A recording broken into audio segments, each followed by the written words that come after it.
vous plaisantez, j'espère. Les prix littéraires sont tous truqués. N'ajoutez pas votre voix à ceux de tous les contempteurs, à tous les gens qui voient partout le vice. Moi, je vois pas la vertu dans le prix littéraire.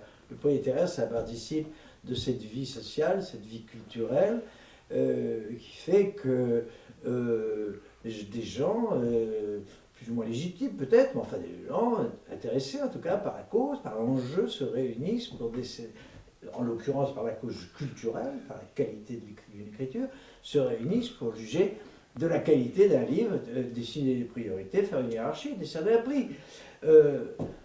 Alors, évidemment que derrière l'objectivité, ou derrière comment dirais-je, la légitimité, ça c'est évident, derrière peut-être même la sincérité du choix, il peut y avoir, comme dans tout organisme vivant, il peut y avoir des miasmes, il peut y avoir, comment dirais-je, des éléments qui relativisent la pureté d'un choix, mais ça ne veut pas dire un trucage, ça.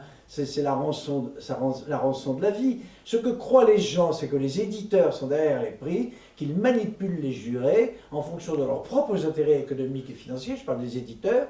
Ils manipulent les jurés et en général en échangeant sous la forme d'un troc, c'est-à-dire j'édite ton livre si tu votes pour un candidat qui est un de mes auteurs. C'est ça que croient les gens. C'est beaucoup plus simple que ça.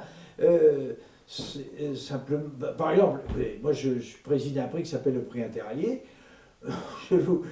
Sur mon honneur, sur l'honneur de tous mes camarades, il n'y a pas eu cette année, au cours de nos discussions, de nos 3 sélections, la moindre intervention d'un éditeur, que je sache en tout cas. Il n'y a pas eu entre nous la moindre amorce d'un marchandage entre je te passe le rhubarbe, tu me passes la sénée.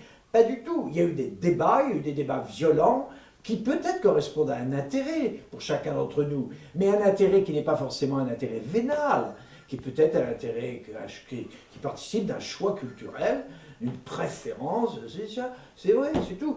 Bon, qu'il y ait eu peut-être dans le passé, qu'il y ait encore aujourd'hui une exception à cette règle de sincérité et de vertu et de pureté, c'est possible, évidemment. Enfin, c'est pas la règle, absolument pas. D'ailleurs, regardez le catalogue des prix cette année.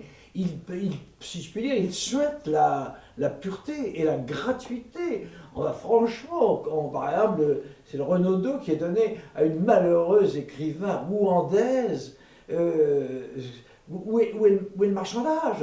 C'est un livre qui vient du cœur, qui vient de la sincérité. Regardez le Goncourt, il est attribué au livre qui avait toutes les préférences de chacun. Regardez le Grand Prix de l'Académie française, qui révèle un jeune auteur suisse de 25 ans chez un éditeur qui était un petit éditeur fallois. Il n'y a pas ça, il n'y a pas la trace du moindre marchandage, du moindre troc, de la moindre combinaison. Absolument pas.